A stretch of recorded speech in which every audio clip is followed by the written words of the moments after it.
বর্তমান বিশ্বে শত্রুপক্ষকে ঘায়েল করার প্রধান হাতিয়ার হলো মিসাইল, কারণ পারমাণবিক বোমা তো নিষিদ্ধ।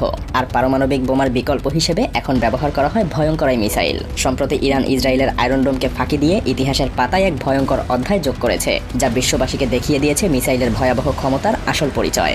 যখন মিসাইল উৎক্ষেপণ করা হয় তখন তা যেন অসীম রণক্ষেত্রের দিকে এগিয়ে যায় এক ভয়ঙ্কর সংকেত হিসেবে।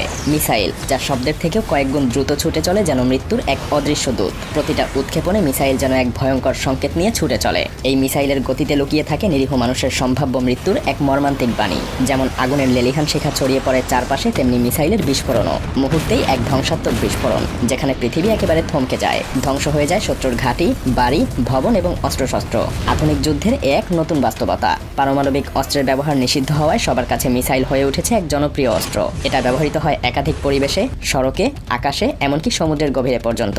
কিন্তু প্রশ্ন হলো যে মিসাইল আসলে কিভাবে কাজ করে, এর পেছনে থাকা ফিজিক্সটা কি, এবং এর বিপুল ক্ষমতা কোথা থেকে আসে, আর এটা কিভাবে গিয়ে লক্ষ্যবস্তুর পেছনে ছুটে চলে একেবারে নিখুঁতভাবে আঘাত করে। তবে এগুলো জানার আগে আমাদেরকে জানতে হবে মিসাইলের প্রকারভেদ সম্পর্কে, কারণ মিসাইল মূলত দুই প্রকারের হয়, ব্যালিস্টিক এবং ক্রুজ মিসাইল।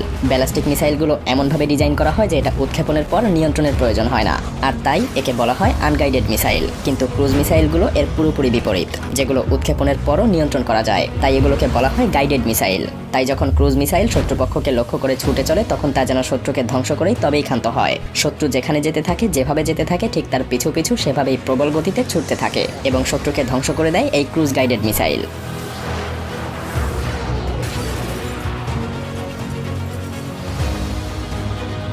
মিসাইল কিভাবে গতিশীল লক্ষ্যবস্তুতে গিয়ে আঘাত করতে পারে তা জানার আগে চলুন জেনে নেই ভয়াবহ এই মিসাইলের মধ্যে কি কি পদার্থ লুকিয়ে থাকে। মূলত মিসাইলের ভেতরে সমস্ত বিস্ফোরক পদার্থ শক্তিশালী স্টিলের কেস বা আবরণ দ্বারা আবৃত থাকে। এর সামনের অংশ খুবই সুচালু হয়, যাতে বাতাসের বাধার কারণে গতি কমে না যায়। এই সামনের অংশ সুচালু বলেই মিসাইল প্রবল বাতাসের বাধা অতিক্রম করতে সক্ষম হয়। মিসাইলের শক্তি, গতি ও স্থিরতা সবকিছুই একত্রে কাজ করে, যেন একটা শিকারী নেকড়ে রাতের অন্ধকারে শিকারকে তাড়া করছে।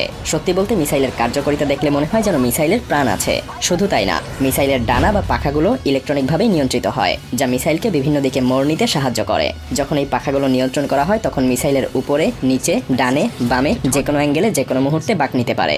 এটা মিসাইলের জন্য স্থিতিশীলতা তৈরি করে, যেন এটা ক্ষণিকের জন্য তার পথ থেকে বিচ্যুত না হয়। এবার চলুন মিসাইলের অভ্যন্তরে প্রবেশ করি। মূলত মিসাইলের তিনটা প্রধান অংশ থাকে: শিকার বা সন্ধানকারী, বিস্ফোরক পদার্থ এবং জ্বালানি। শিকার, যা মিসাইলের কার্যকারিতার জন্য অপরিহার্য, কারণ এর মাধ্যমেই শত্রুপক্ষের অবস্থান শনাক্ত করা হয়। শিকারের মধ্যে thermal imaging camera, infrared imaging এবং হাই অ্যাকিউরেসি ইনার্শিয়াল নেভিগেশনের মতো প্রযুক্তি থাকে। হ্যাঁ, এই শিকারই শত্রুর অবস্থান নির্ধারণ করে এবং তারপর সেটাকে ধাওয়া করার জন্য মিসাইলকে নির্দেশনা দেয়। এরপর আসে ওয়্যারহেড, যেখানে বিস্ফোরক পদার্থ থাকে। এই ভীতিকর অস্ত্রের ডিটেকশন বা শনাক্তকরণ থেকে শুরু করে ধ্বংস পর্যন্ত সবকিছুই জড়িত থাকে একটা নিখুঁত পরিকল্পনার মধ্যে। আর মিসাইলের শব্দের থেকেও দ্রুত গতিতে ছুটে চলার শক্তি আসে জ্বালানি থেকে। কঠিন এবং তরল দুই ধরনের জ্বালানি ব্যবহার করা হয় মিসাইলে। অধিকাংশ মিসাইলে সাধারণত কঠিন জ্বালানি পদার্থই ব্যবহার করে। সেই সাথে থাকে এই জ্বালানিকে জ্বালিয়ে দেওয়ার জন্য বিভিন্ন ধরনের অক্সিডাইজার। এই অক্সিডাইজারের মূল কাজ হলো জ্বালানিকে জ্বালিয়ে দেয়া, আর তাই জ্বালানি এবং অক্সিডাইজার একসাথেই প্যাক করা থাকে একটা ধাতব আবরণে, যা ইলেকট্রিক্যাল হাই ভোল্টেজ তৈরি করে। এটা যখন জ্বলে ওঠে তখন প্রোপেলান্টের দহন প্রক্রিয়ার মাধ্যমে মিসাইলের নিচের দিকে নজেল দিয়ে প্রবল গতিতে গ্যাস নির্গত হতে থাকে। নজেল দিয়ে প্রবল গতিতে গ্যাস নির্গত হওয়ার শক্তি বিপরীত দিকে মিসাইলের বডিকে প্রবল গতিতে সামনের দিকে ছুটে চলতে বাধ্য করে, আর এভাবেই মিসাইল প্রবল গতিতে লক্ষ্যবস্তুকে ধাওয়া করতে পারে। কিন্তু এখন একটা গুরুত্বপূর্ণ প্রশ্ন হলো মিসাইল কিভাবে লক্ষ্যবস্তুকে শনাক্ত করে এবং তা ধ্বংস করতে সক্ষম হয়। আমাদেরকে মনে রাখতে হবে মিসাইল যে কোনো জায়গা থেকেই উৎক্ষেপণ করা যায়।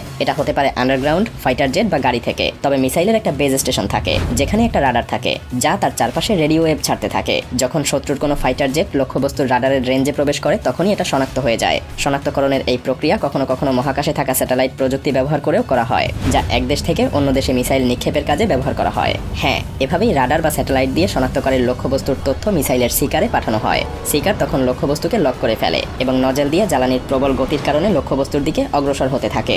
আর যখনই মিসাইল শত্রুপক্ষের একদম কাছাকাছি চলে যায় তখন শিকার একটা অত্যাধুনিক প্রযুক্তির মাধ্যমে শত্রুর অবস্থান নিশ্চিত করে। এরপরই মিসাইলের পাখাগুলো দিয়ে এটা ডানে বামে উপরে নিচে মোড় নিতে শুরু করে। এভাবে লক্ষ্যবস্তুতে পৌঁছানোর জন্য মিসাইলকে সঠিক পথ নির্ধারণ করতে সহায়তা করে high accuracy inertial navigation system. শেষে যখন মিসাইল লক্ষ্যবস্তুকে স্পর্শ করে তখন এটা বিস্ফোরিত হয়ে শত্রুপক্ষকে ধ্বংস করে দেয়। ধ্বংস হয়ে যায় শত্রুপক্ষ। এভাবেই মিসাইলের সফলতার হার দাঁড়ায় প্রায় 90%। তবে হ্যাঁ, এটা একটা ভীতিকর সত্য যে মিসাইল আমাদের আশেপাশে আশেপাশের পরিবেশে মরণফাঁদ তৈরি করছে, যেখানে কেউই নিরাপদ না। এটা এমন এক অস্ত্র যা লক্ষ লক্ষ মানুষের জীবনকে ঝুঁকির মধ্যে ফেলে।